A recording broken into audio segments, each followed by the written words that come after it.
In the harsh winter of 1857, 4 women disappeared from a secluded Mormon outpost in Utah Territory. What shocked everyone wasn't just their vanishing but the eerie fact that not a single footprint marked the snow. Their husband, a man named Ezekiel Whitmore, claimed they had gone east to visit family. But anyone familiar with the deadly conditions that season knew such a trip was nearly impossible.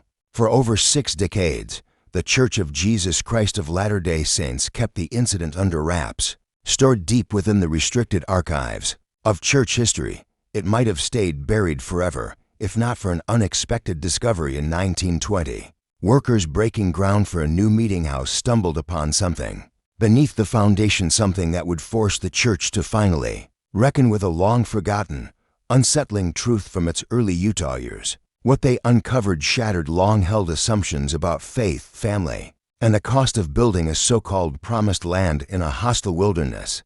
But before we dive into what really happened to Ezekiel Whitmore's wives, a word of caution: this channel is for truth seekers, for those unafraid to peel back the layers of history and confront the shadows hidden behind official narratives. If you're ready to uncover stories that challenge everything you thought you knew about America's past, consider subscribing and hitting the bell so you don't miss what's coming. Drop a comment with your state. Are you brave enough to explore the untold truths of early Mormon settlements? Now, let's go back to the origins, before the mystery, before the silence.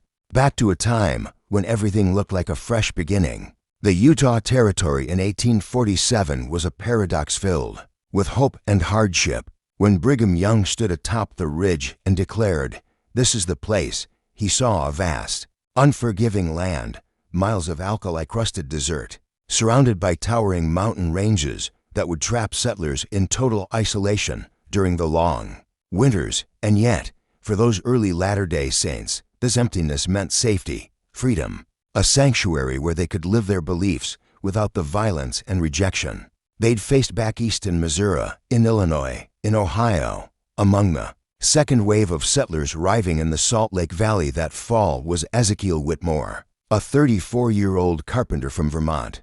Ezekiel had embraced the Mormon faith in 1843 after listening to Joseph Smith preach in Nauvoo.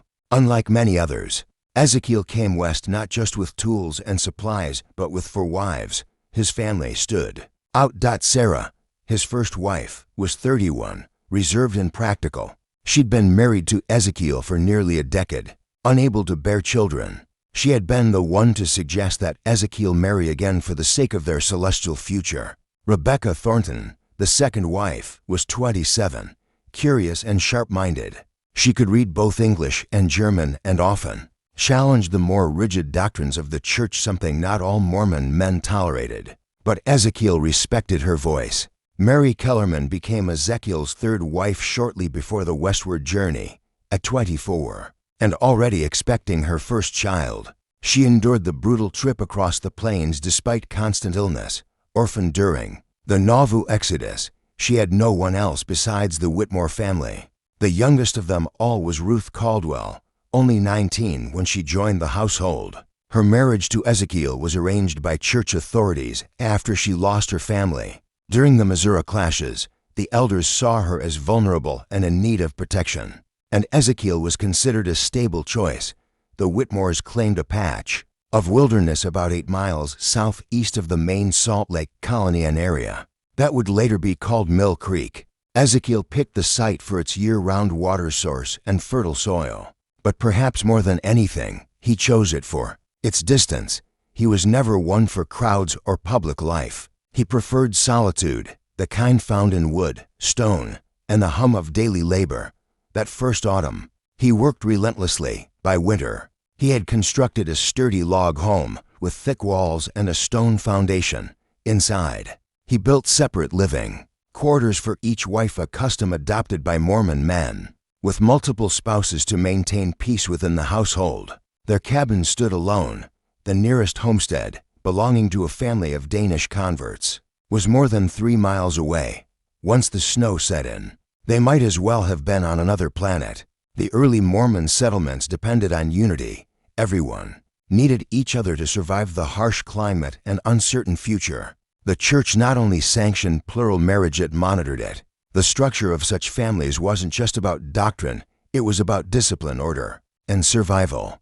Men were expected to manage their homes wisely and contribute to the community as a whole. Each of Ezekiel's wives had a unique role. Sarah oversaw domestic tasks and made sure their food supplies would last the winter. Rebecca handled the bookkeeping, tracked their inventory, and began learning rudimentary medical care.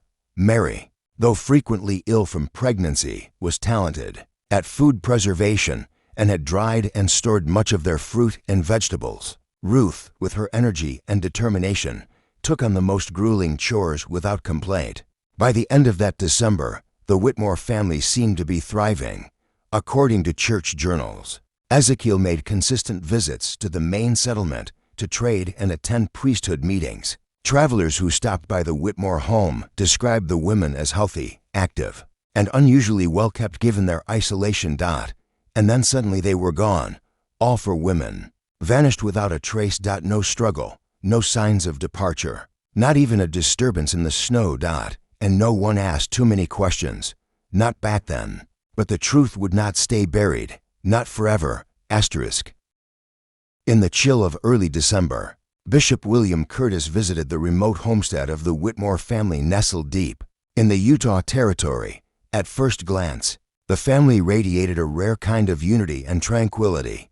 The four women in the household, Sarah, Rebecca, Mary, and Ruth, seemed to move and speak with such seamless coordination that Bishop Curtis described their home life as blessed and orderly in his official writings. But behind closed doors, his personal journal told a different story, one laced with quiet unease. He found their behavior unsettling. The women didn't just get along. They appeared to function like limbs of a single entity. They mirrored one another in gesture and thought, often completing sentences in unison and gliding through the cabin with eerie precision. Stranger still were the identical scars on each of their wrists, thin, clean cuts they dismissed as accidents from kitchen work. But to the bishop, they looked too similar, too deliberate. That winter of 1847 to 1848 was brutal, even for seasoned settlers. Snow had blanketed the land since November, and bitter winds ripped through the valley with enough strength to knock over a man. The main settlement managed to endure thanks to shared resources and close quarters. But for isolated families like the Whitmores, survival depended on foresight and unshakable resolve. The last known sighting of the four women came on December 19th. A hunting party from the main town passed by the Whitmore cabin and was greeted briefly by Sarah and Rebecca at the door. They appeared calm and well, accepting a gift of venison, but declining an invitation to the settlement's Christmas services. They explained they would be observing the holiday at home, with private devotions. Then, on January 8th, Ezekiel Whitmore arrived in town under a heavy cloud. Witnesses described a man drastically changed, unkempt, hollow-eyed, and visibly shaken. He requested an immediate private meeting with Bishop Curtis. Behind closed doors, Ezekiel claimed that his wife, Sarah, had received a divine prompting instructing her to journey east, to care for a gravely ill sister in Missouri. Despite the perilous weather, she had allegedly left with a traveling group that had passed through the area. The bishop was skeptical. The idea of anyone heading east in such conditions was implausible, and he could recall no mention of a sister in Missouri. As he pressed Ezekiel for more information, the man's tale became inconsistent. First, he said the travelers were missionaries. Then, he claimed they were seasoned mountain men with secret winter routes. He fidgeted constantly, his voice unsteady, and his eyes darted nervously to the door. He urged the bishop not to visit the cabin, citing a period of sacred isolation for the remaining women. Curtis recorded the conversation in his formal journal, but his private writings hinted at a growing dread. He feared that something sinister lay beneath Ezekiel's cryptic words and trembling demeanor, something far more physical than a spiritual revelation. 3 weeks later, on January 30th, Ezekiel returned with more troubling news. Rebecca, too, had been called eastward, this time to teach at a mission school again. She had allegedly departed with a traveling party, carrying only the essentials. This time, the bishop's patience wore thin. He demanded to know who these travelers were. Ezekiel's explanation unraveled into a stream of religious platitudes and barely coherent mutterings about divine tests when Bishop Curtis insisted on visiting the cabin. Ezekiel protested. He claimed that Mary and Ruth had taken ill with a dangerous fever and could not be disturbed. He promised to bring them into town once they recovered. But by then, the bishop had grown deeply suspicious.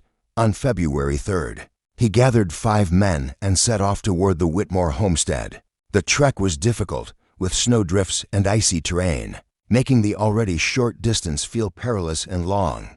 Upon arrival, they found Ezekiel alone, huddled near a weak fire that barely warmed the room. His welcome was strained, and his story had changed again. He now said Mary and Ruth had recovered from their sickness and joined the others on their journey east just 2 days prior. Escorted by a group of trappers, when asked to show where the women had lived, Ezekiel led them through rooms that had been swiftly emptied of clothing and personal effects. Curiously, heavier items like furniture and kitchen equipment remained out for those planning a permanent move. More disturbing were the signs of digging in the frozen earth behind the house. Ezekiel claimed he had started expanding the root cellar in preparation for the next winter, but the ground was rock hard from the cold, and the freshly turned soil seemed too much for such a modest construction project. One of the men noted how difficult it would be to dig in those conditions.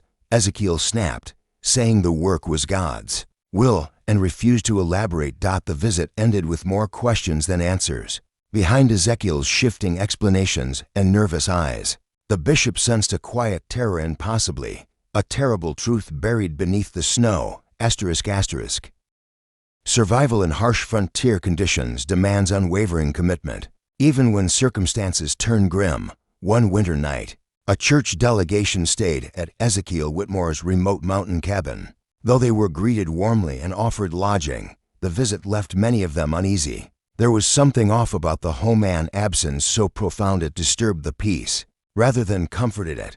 Several guests noted the unnatural silence that filled the cabin. There were none of the domestic sounds one would expect in a home, said to be run by women. No faint conversations, no footsteps, no rustle of skirts. The meal Ezekiel prepared was entirely made from long-preserved goods. There was no fresh bread, butter, or milk, nothing that suggested a woman's hand had recently tended the home. That night, one of the visitors, Thomas Garrett, was startled awake by a faint sobbing. It was quiet, but clear, someone crying, and it seemed to come from beneath the floor. When he shared what he'd heard the next morning, others shrugged it off as natural cabin noises, whined or shifting beams, but Garrett wasn't convinced. He believed he had heard true sorrow. When the group left the next morning, they carried more questions than comfort. Bishop William Curtis documented the visit into places, his official church journal, and a private diary. In the latter, he confided grave concerns. He suspected that Ezekiel might have committed acts that could disgrace not only his household, but their entire religious community.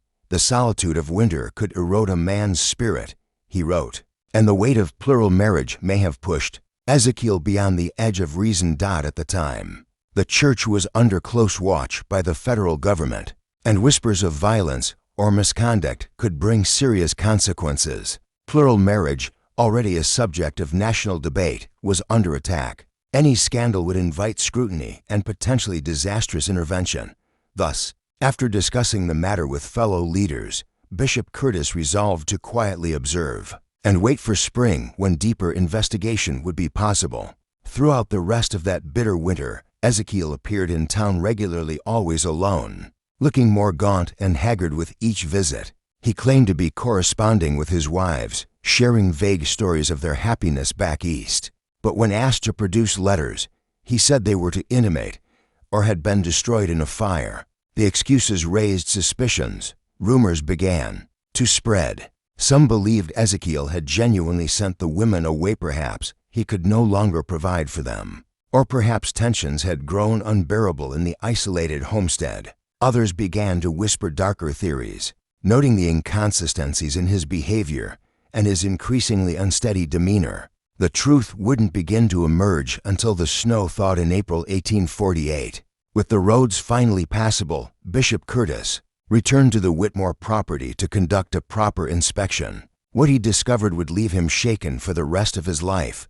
The cabin was cold, lifeless, and clearly uninhabited.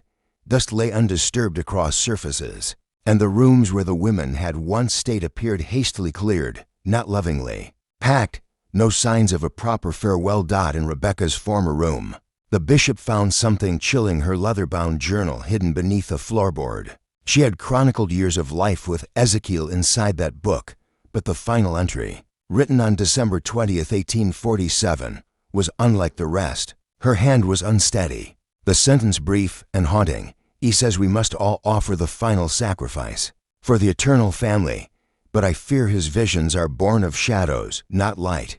Outside the cabin, the bishop examined the spot where Ezekiel had claimed to be digging out a new root cellar, but the area of disturbed ground extended far beyond what would be necessary for storing vegetables. The digging appeared to have been carried out over time, methodically and with purpose. As the bishop explored further, he unearthed pieces of fabric that matched clothing once worn by the missing wives. Scattered among them were personal effects, including the wedding ring Sarah had worn from the day she married Ezekiel. A few yards from the makeshift grave, the bishop found signs of something even more troubling. In a clearing near the burial site, the remains of multiple fires had been arranged with clear intention. These were not cook fires or warmth fires, they were symbols. Charred pages lay among the ashes. The paper was once part of religious texts, though not from any officially sanctioned source. Some passages mentioned blood atonement and the eternal sealing of families through ultimate sacrifice. These were fringe interpretations of obscure doctrines, twisted and horrifying. Back inside the house, the bishop found further evidence of a descent into fanaticism. In the room once shared by Ezekiel and Sarah, a hidden compartment had been built into the wall. What lay inside would never be recorded publicly by the bishop, but in his personal writings, he confessed that the contents hinted at ritualistic intentions, relics, and symbols that had no place in their faith. Bishop Curtis knew then that the women had never left of their own will. He also knew that if he exposed the truth, it would not just destroy Ezekiel, it could be used to condemn their entire faith. And so, he sealed the journal, quietly buried the remaining fragments, and instructed the church to shutter the property. Ezekiel Whitmore vanished from the community not long after, and though many suspected what had truly transpired, it would take more than 70 years before the first real evidence would resurface, sparking an investigation that unearthed the tragedy, buried in silence and snow, ***. Hidden away among the old belongings recovered from a sealed trunk were several aged notebooks, each filled with the slanted handwriting of Ezekiel Whitmore. The entries revealed a disturbing progression, a descent into religious fanaticism centered on what Ezekiel called the doctrine of ultimate consecration. He believed that true exaltation required absolute surrender to God, even if it meant sacrificing life itself. The journals traced his growing conviction that his own family had been divinely selected for a sacred mission, one that demanded unimaginable devotion. As the entries continued, Ezekiel described vivid dreams and spiritual revelations in which he claimed to see the heavenly rewards that awaited those who proved their loyalty through the offering of blood. His writing began to lose coherence in the final pages, marked by frenzied strokes and disturbing mentions of purity, sacrifice, and divine blood-sealing rituals. His belief had evolved into something dangerous, perhaps deadly, for Bishop Curtis. The evidence painted a horrifying picture. Everything pointed toward the possibility that Ezekiel had murdered his four wives in the name of religious devotion, and yet Ezekiel was gone, vanished without a trace. Despite determined efforts, the bishop failed to locate him. The western wilderness was vast and unforgiving, and if a man truly wished to disappear, it offered countless places to do so. The church found itself at a crossroads. To reveal what they suspected would ignite scandal, potentially inviting federal scrutiny at a time when the survival of their community was already precarious. After much deliberation, they chose secrecy. Records of the incident were restricted, and the few men who had been made aware of the full truth were bound to silence. The cabin where the Whitmore family had lived was dismantled. The ground behind it, where disturbed soil suggested hidden graves, was carefully leveled and returned to its natural state. To further obscure the truth, the church acquired the land and deemed it unfit for future habitation. Officially, the women had chosen to return east, and their sudden departure was framed as a family decision. But such secrets rarely stay buried, especially in tight-knit communities, where rumors take root quickly. Over the years, whispers circulated. Stories told around fireplaces or murmured between neighbors spoke of the harsh winter, when four women vanished without a trace. Some believed Ezekiel had been driven mad by solitude and delusion. Others suggested a more sinister force had been uncovered in that remote valley, something that demanded a terrible toll for protection or power. Perhaps the most unsettling theory was the suggestion that the wives had gone along willingly, persuaded by Ezekiel's promises of eternal salvation through sacrifice. If true, it meant the tragedy stemmed from collective madness, not just one man's broken mind. The land itself seemed unwilling to forget. Travelers often claimed they felt watched while passing through the former Whitmore property. Some said they heard soft whispers in the wine, female voices, mournful and cold especially. In the dead of winter, church leaders dismissed these stories as idle superstition, but the area developed an uneasy reputation. For decades, the truth remained hidden. But time and growth changed everything. By 1920, the church was expanding rapidly, and new buildings were needed to support the growing congregations. The Mill Creek area, once considered unsuitable, was reevaluated and selected as the site for a new meeting house. No one recalled the dark history of the land beneath. Construction began in mid-October. Brother Samuel Morrison, overseeing the project, had grown up hearing hushed tales about the Whitmore family. Like many of his generation, he considered them little more than legends. The crew began digging the foundation with powerful steam machinery, and the first 2 days were unremarkable. They uncovered some old iron tools and remnants from the land's grazing past, but nothing of note. That changed on the third day, roughly 4 feet below ground. The workers exposed a stone structure unlike anything they'd expected. It was a square chamber about 8 feet across, built from meticulously fitted stones and sealed with a heavy slab. When the cover was removed, what lay inside stunned them into silence. Inside were 4 distinct piles of clothing, each pile a complete set of women's attire, including dresses, undergarments, and footwear. Each set also contained personal items, combs, small mirrors, pieces of jewelry, and, most disturbingly, leather purses that held identification papers. The names were unmistakable: Sarah, Rebecca, Mary, and Ruth Whitmore. Somehow, the dry, sealed chamber had preserved these items as though they'd been placed there only days earlier. Brother Morrison, shaken by the discovery, wasted no time in contacting Bishop Harold Stevenson, the current spiritual leader of the local ward.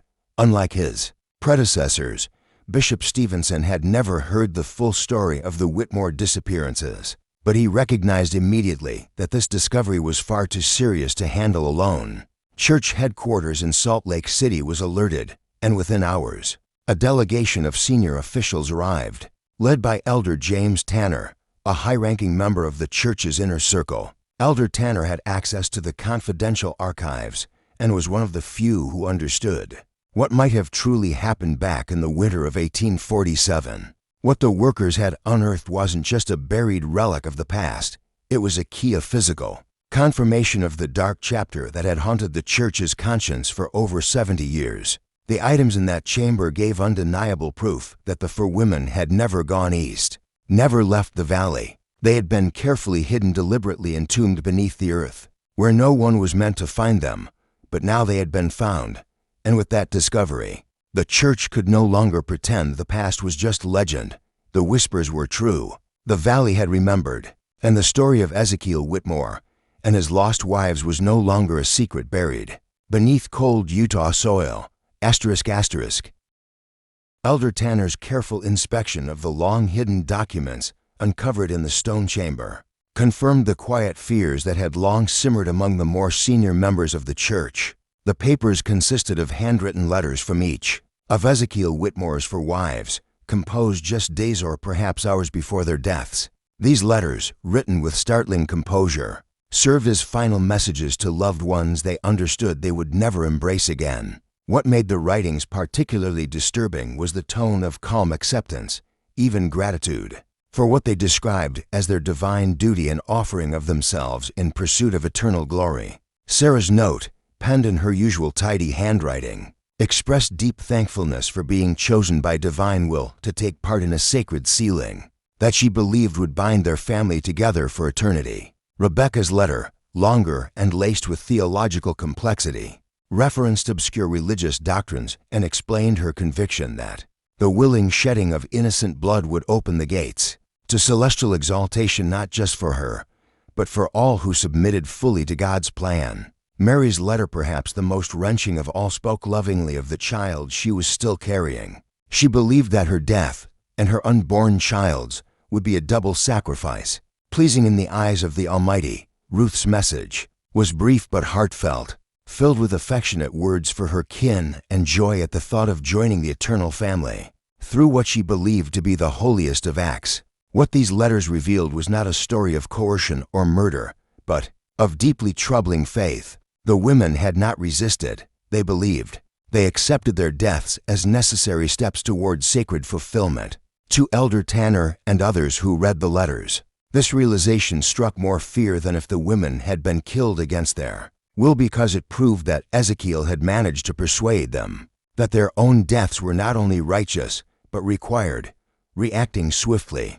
Elder Tanner halted all construction activities at the site and reached out to the church's historical division to unlock a long-forgotten archive related to what had come to be known quietly as the Whitmore matter. The contents of those sealed files added another layer to the chilling story and introduced fresh, disturbing questions. Inside were the original investigation notes written by Bishop Curtis, documents that had never been shown to other church leaders. They included evidence that suggested Ezekiel's actions may not have been a horrific one-off, but rather part of something far larger. His journals hinted at letters exchanged with other early Mormon men who claimed to have received similar divine instructions regarding sacrifice. One particularly disturbing letter, intercepted by Bishop Curtis in 1849, was addressed to Ezekiel at a remote mining encampment in Nevada Territory. The sender, identified only as J.M., used cryptic language to congratulate Ezekiel on successfully completing the work and noted that others had also fulfilled their callings with unwavering faith. These findings pointed to the existence of a clandestine circle of early Mormon believers who embraced a radical interpretation of church teachings. These men believed that the ultimate display of devotion was not simply practicing plural marriage, but offering up the lives of loved ones as sacred acts of submission to God's will. They saw such sacrifice as a divine requirement for achieving the highest level of spiritual reward. Elder Tanner and his team launched an intensive investigation into early church archives, hoping to uncover whether other incidents might align with what had occurred in the Whitmore household. The results were unsettling. Between 1847 and 1855, at least a dozen Mormon families had filed reports about relatives who had vanished under odd but eerily familiar circumstances.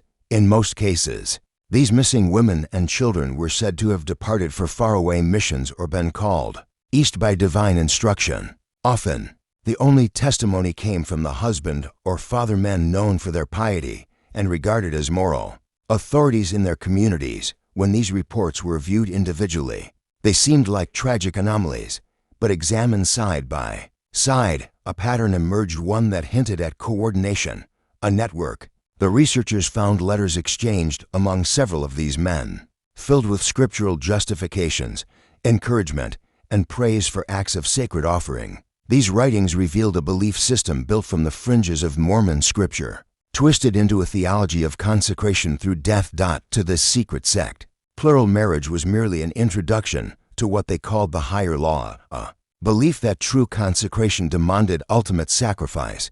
They held that through such actions, they were preparing the path for others to follow when the time was right. They considered themselves visionaries, pioneers of a transcendent devotion that, in their minds, would one day become a foundational requirement for entering the highest realm of heavenly glory. What began as a mystery about one man's twisted faith had expanded into a chilling portrait of a hidden movement, a web of men bound by belief, who turned Scripture into justification and faith into a reason for blood. The Church's historical department found itself staring into a dark and buried chapter of its past, one where obedience had become a weapon and salvation a reason for sacrifice.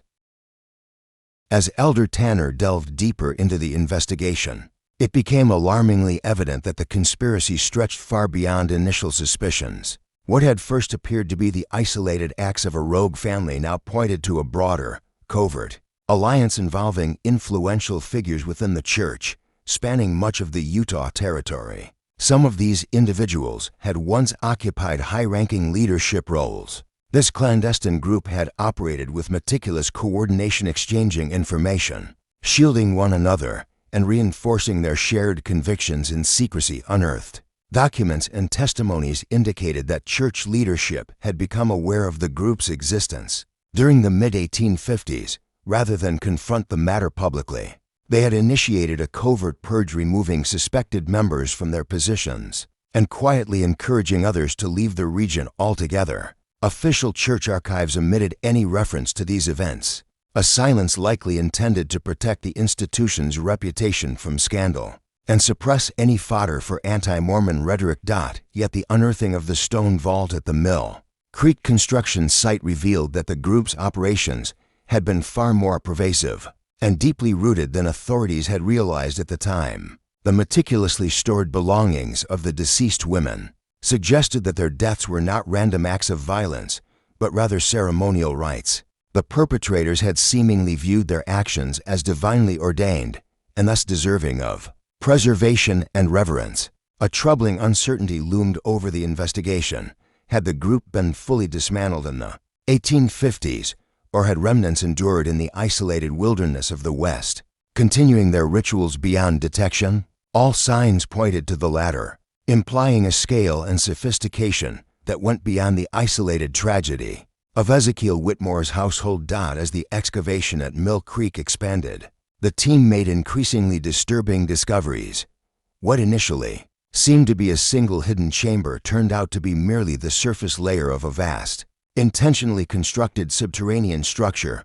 Beneath the original chamber lay a larger, more complex space carved into the solid bedrock, roughly 12 feet square and 6 feet deep. The room had been engineered with drainage channels that had kept it dry and remarkably well preserved for over 70 years. The stone-lined walls were inscribed with intricate symbols, some clearly rooted in Mormon iconography, others referencing entirely different traditions. A dominant motif was a reimagined version of the temple square and compass, encircled by symbols drawn from Egyptian theology, Freemasonry, and apparent depictions of sacrificial rites. The carvings exhibited precision and depth, implying the involvement of individuals well-versed in esoteric religious imagery and architectural design. At the chamber's center stood a roughly carved granite altar, its surface darkened by stains that would later be confirmed through forensic analysis as human blood. Encircling the altar were four smaller stone pedestals, each etched with a name: Sarah, Rebecca, Mary, and Ruth. Alongside these names were dates that corresponded to the brutal winter of 1847, 1848, and religious passages interpreted in a disturbingly literal way. The inscriptions were drawn from Scripture, but twisted to support the idea that sacrificing loved ones could serve a divine purpose. One particularly chilling phrase carved into the altar read, "Greater love hath no man than this, that a man lay down his life for his friends, and greater still is the love that lays down the lives of the beloved for the glory of God." The inscription ended with references to eternal family unity, further emphasizing the religious justification behind the killings. The most horrifying revelations came when the excavation team pried open the stone pedestals. Hidden beneath each was a sealed burial site, each containing a body that had undergone a process of mummification. The preservation techniques showed a level of sophistication uncommon for the era, hinting at knowledge likely influenced by the 19th century Mormon fascination with Egyptian culture and funerary practices. Thanks to the preservation, investigators were able to conduct detailed examinations. Each of the 4 women had died from a single, deliberate wound to the heart. The incisions were precise, suggesting the use of a specialized ceremonial dagger, another indication that their deaths were not spontaneous but ritualistic. This was not a case of family tragedy or religious fervor gone awry.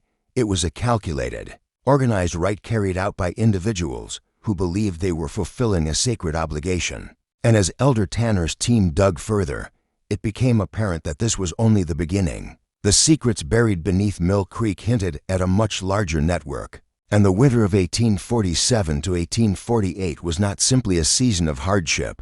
It was the setting of something far more chilling than anyone had dared imagine. The precise positioning and identical depth of the wounds left no doubt that the killings had been carried out by someone with experience, following a strict and deliberate ritual. What truly unsettled Elder Tanner's team, however, was the discovery that the women had been dressed in ornate white robes marked with sacred symbols and personal tokens of spiritual meaning.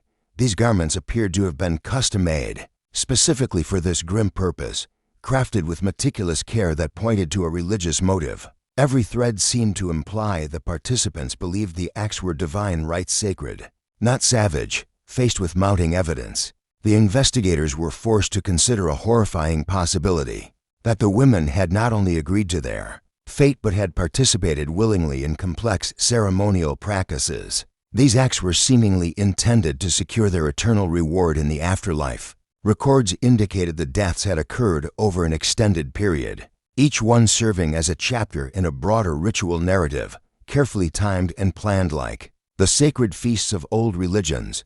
Along the curved stone walls of the chamber, stone tablets had been inserted into carved niches. These inscriptions chronicled the details of the rites in harrowing precision, from the opening prayers to the women's final words, expressions of serene faith and thankfulness for what they believed was a divine calling. They spoke of being chosen for a higher path, one paved with blood and consecrated by belief. The writings also referenced a divine blueprint handed down from above, followed with unwavering obedience by the secretive group. It became evident that the deaths of the Whitmore women were not isolated incidents, but part of a grander design, a religious drama played out in silence and shadow.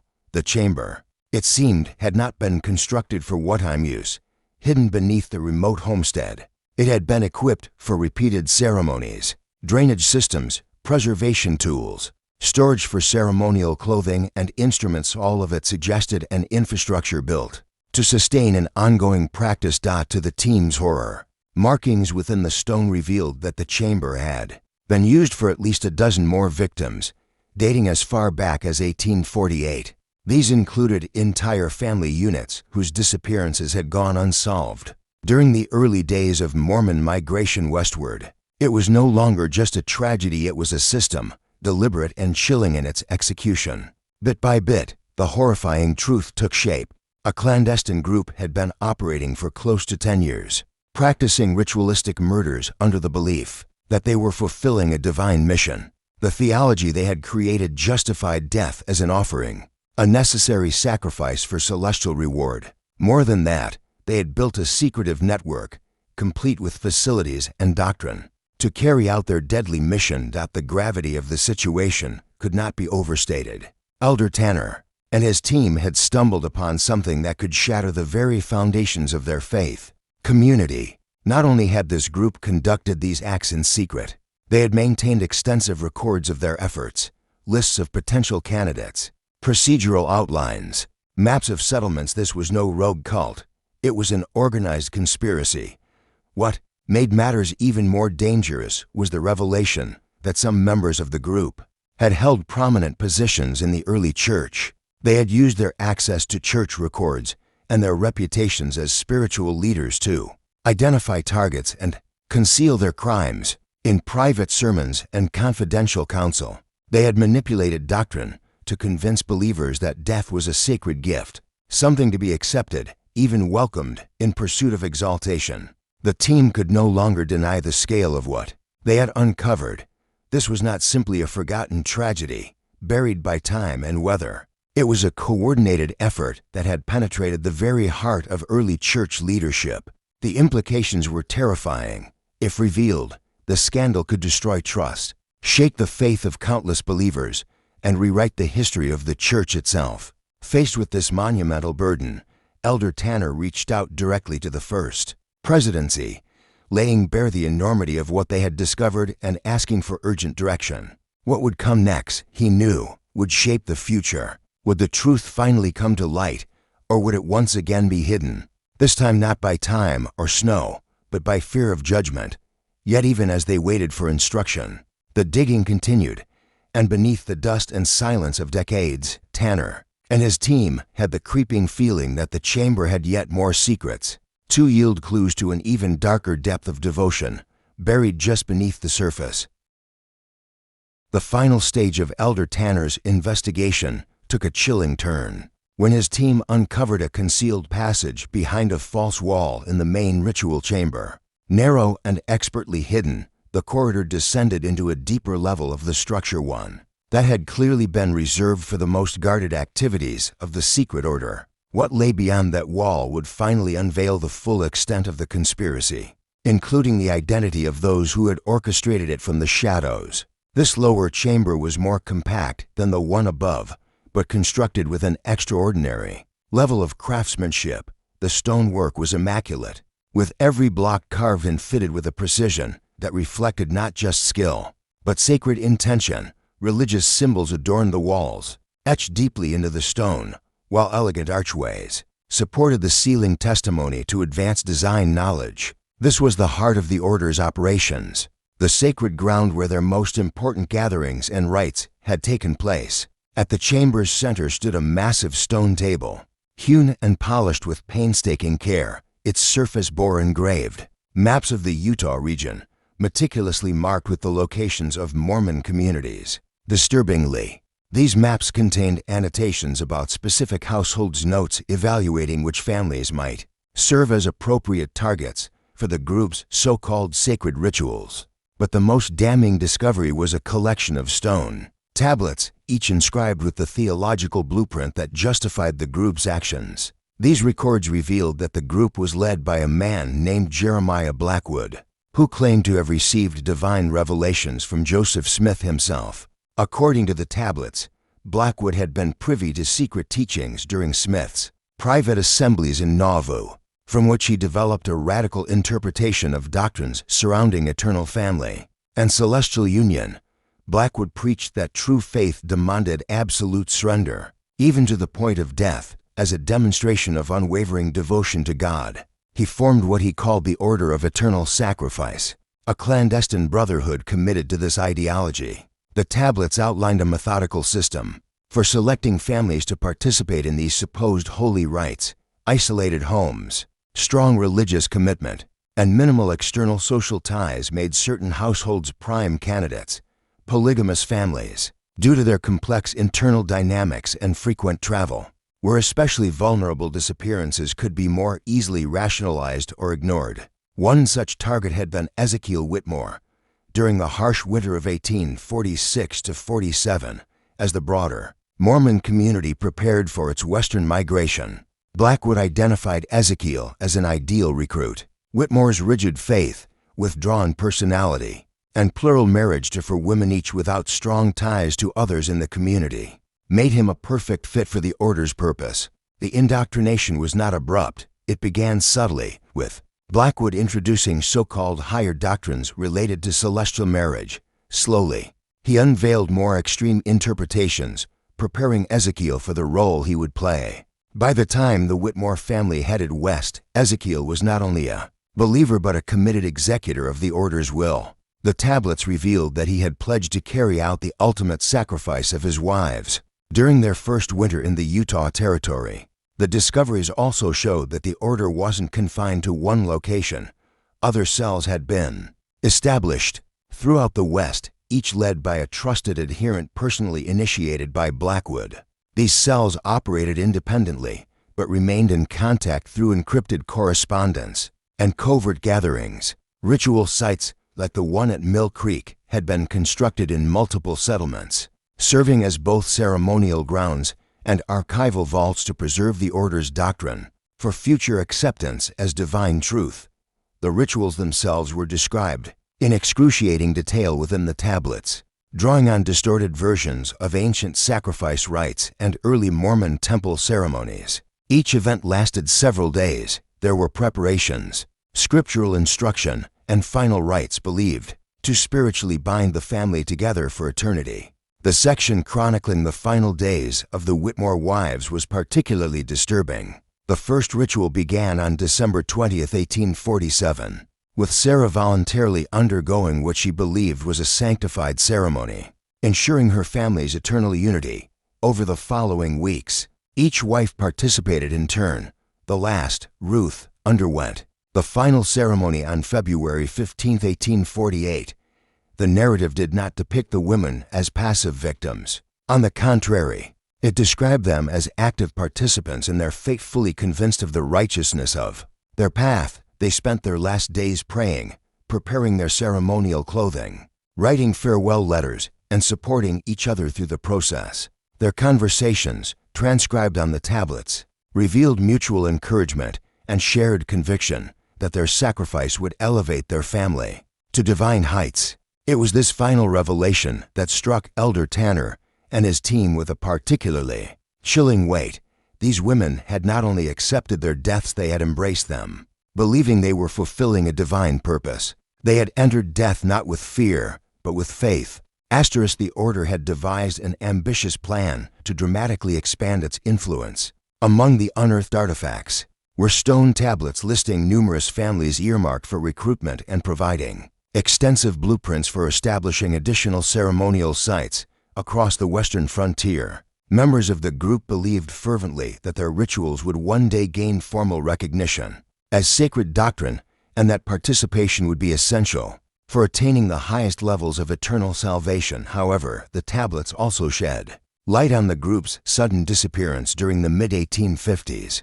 Church leaders had begun noticing a troubling pattern of missing persons, prompting a covert inquiry. At the helm of this secret investigation was Brigham Young himself, who quickly realized the potential devastation this rogue faction posed to the Mormon faith and its stability in Utah.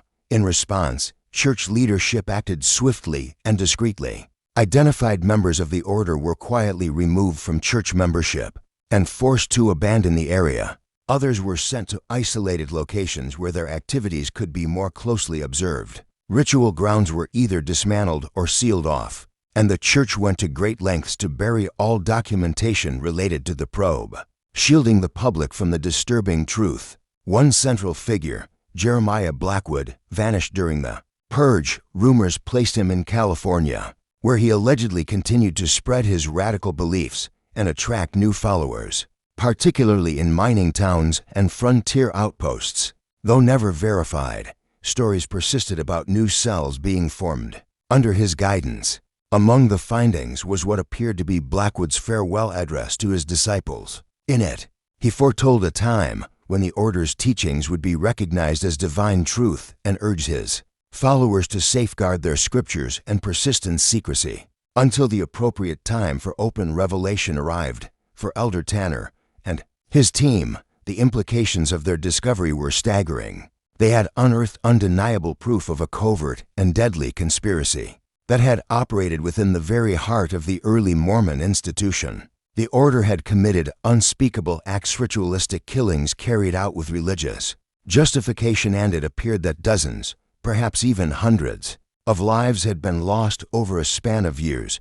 The situation raised profound questions about the awareness and responsibility of church leadership at the time. Evidence hinted that certain high-ranking individuals might have known about Blackwood's dangerous ideologies far earlier than they had acted. Worse yet, the possibility loomed that similar cells may have survived the crackdown, continuing their horrific rites in isolated regions far from oversight. As Elder Tanner drafted his concluding report, he wrestled with a harrowing decision. Revealing the full truth would mean exposing one of the darkest, most shameful episodes in Mormon history, one that could severely damage the faith and trust of believers across the globe. Yet suppressing the findings would leave the victims nameless and their suffering unacknowledged, erasing their stories from the historical record.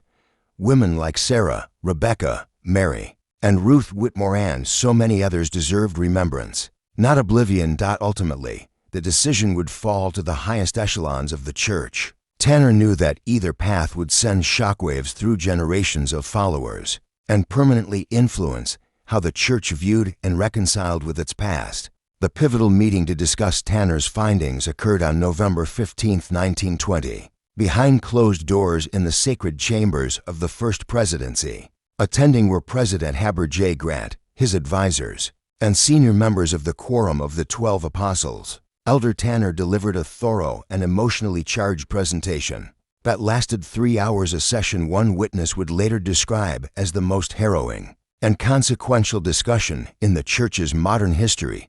Asterisk. The revelations were both sobering and deeply disturbing. There was no denying the evidence, the hidden stone chambers, the preserved human remains, and the detailed inscriptions all painted a clear and horrifying picture. A covert network had existed within the early Mormon community, one that had systematically orchestrated the deaths of many innocent individuals.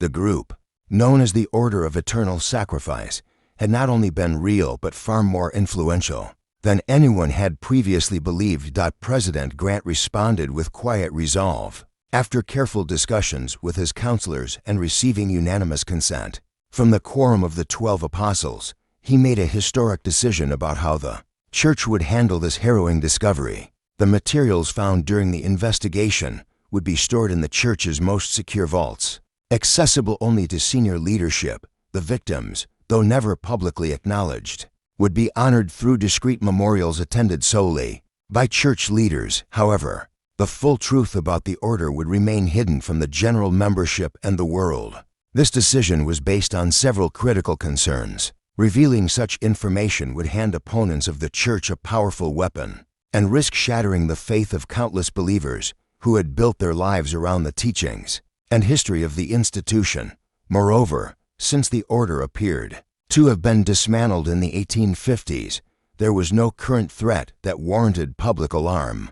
Most importantly, airing the details of these tragedies would only reopen wounds for the families affected, subjecting them to unwanted attention and grief. The area where the discovery had been made, the construction site at Mill Creek, was abandoned. Work was redirected to a nearby location, and the original underground chambers were filled with concrete to permanently erase their presence. The artifacts, including the tablets and ceremonial items, were quietly relocated to a secure archive. In Salt Lake City, they joined other historically significant yet sensitive documents that church leadership had deemed too dangerous to disclose.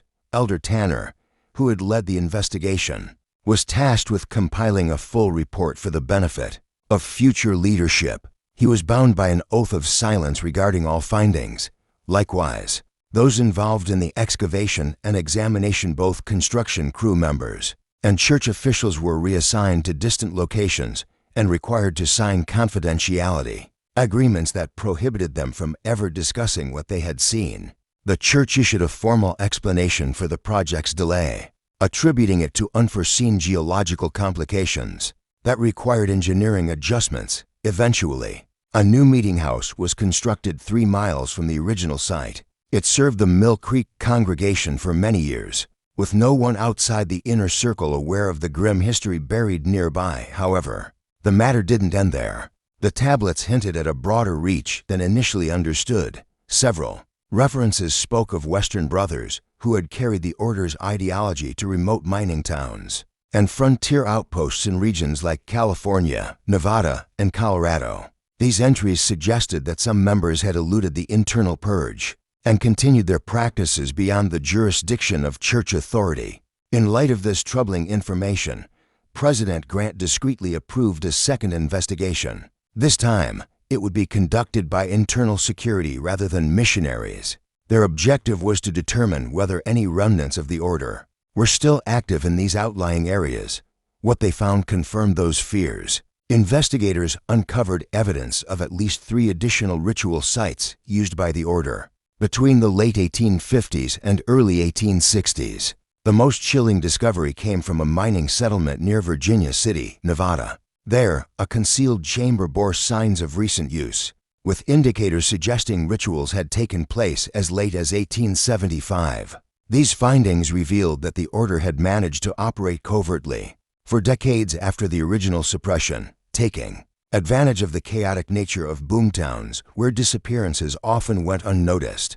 This posed a serious challenge for the church. Investigating activities in areas outside Mormon influence would likely require coordination with federal authorities, something church leaders feared would bring renewed scrutiny and potentially reignite old hostilities. To avoid this, they created a covert initiative aimed at quietly dismantling the remaining cells. Without drawing attention, this clandestine operation lasted nearly 20 years. Church-appointed agents worked behind the scenes, tracking suspected members, collecting information, and either persuading them to abandon their mission or removing them from positions where they could continue their influence. Through these quiet efforts, the program managed to disband at least 6 more operational groups. Yet as the work progressed, the scale of the original network became clearer and more alarming. The Order of Eternal Sacrifice had apparently maintained a presence in no fewer than 15 locations across the Western Territories. Its reach and devotion had been deeper than anyone had dared to imagine. Though its flames had long since been extinguished, the shadow it cast would linger for generations, hidden in sealed archives, remembered only by a select few, and carefully kept from a world unprepared for such darkness. Between 1847 and 1875, over 100 individuals lost their lives at the hands of a fanatical group. Cloaked in religious fervor, the final remnants of this secretive sect, known in hidden church records as the Order of Eternal Sacrifice, weren't dismantled until 1895. That year, church operatives discovered the group's last leader, the elderly Jeremiah Blackwood, hiding under a false identity in an isolated Colorado mining settlement. Now in his 70s, Blackwood had never abandoned the doctrines he once followed so devoutly. He had even managed to gather a few followers who had executed at least a dozen more ritualistic killings during the previous 10 years. Blackwood's arrest and the confiscation of his detailed writings finally brought an end to the order's reign of terror. Yet, it was also the moment the church came into full possession of the group's history, one that painted a far more sinister and widespread picture than anyone had imagined. The documents laid bare the group's sophisticated organization, their deep infiltration into early Mormon belief systems, and their troubling connections to other fringe religious movements. Their influence had reached well beyond the borders of Utah. Despite the gravity of what was uncovered, the church chose not to inform its followers. The entire campaign against the order was kept out of the public eye. Most believers went about their lives never knowing that a deadly conspiracy had once existed within their spiritual community. Those who perished in the order's rituals were mourned in secret. Their names were added to hidden memorials, and their true stories were locked away from public knowledge, honored in silence. Hidden behind closed doors, Elder Tanner, who had played a central role in investigating and exposing the group, served the church honorably until his final days. He never spoke publicly about the horrors he uncovered beneath the Mill Creek excavation site. He lived to be 93, carrying that grim truth to his grave. When his personal effects were reviewed after his passing in 1963, the only trace of that shadowy investigation was a brief line in his notes referring to the most difficult investigation of my life, followed by a simple prayer, a hope that those lost to dangerous devotion might finally find peace in the glory they sought through such harrowing means. Today, the underground chambers beneath Mill Creek remain locked away. The relics they contain, ritual items, journals, preserved remains, are maintained under strict confidentiality. They are a chilling record of one of the darkest chapters in American religious history. The true story of Ezekiel Whitmore, his 4 wives, and the hundreds who followed their path into tragedy is known only to a few trusted officials. Within the modern church, those records are held in a highly restricted archive, far from public reach. From time to time, church leaders have privately debated whether the truth should be disclosed, but each generation has concluded the same, that the damage such a revelation might inflict would outweigh any possible good. Thus, The victims remain officially remembered only as early settlers who disappeared without a trace, their tragic fates disguised behind vague historical notations. The land around Mill Creek is now a thriving suburb. Families shop, work, and worship in the very place where, more than a century ago, lives were taken in pursuit of a warped vision of salvation. Most who live there today are completely unaware that beneath their homes and churches lie the sealed remnants of sacred chambers once used for unspeakable rites. The winter of 1847 to 1848 still holds one of the most unsettling secrets in church history: the unexplained disappearance of 4 women, who seemingly vanished into the snow without leaving any trace. Whether that secret will ever be unveiled, or whether it will remain hidden forever beneath layers of institutional silence and time, is a decision future leaders will have to face.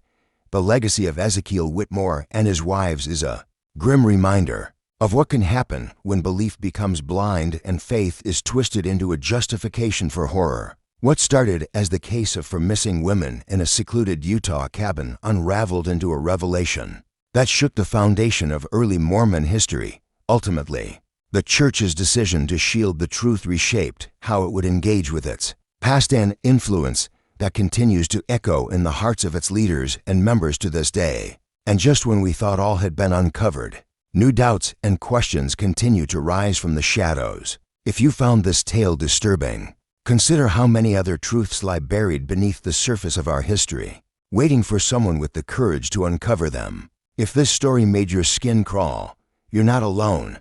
Like this video if you believe that some truths may be too dangerous to expose. Subscribe to join others who aren't afraid to face the darkest corners of the past. Should this secret be brought into the light, or are some truths better left untouched? Share your thoughts and share this story with someone who won't flinch at the darkness. Because the truth doesn't disappear, it waits.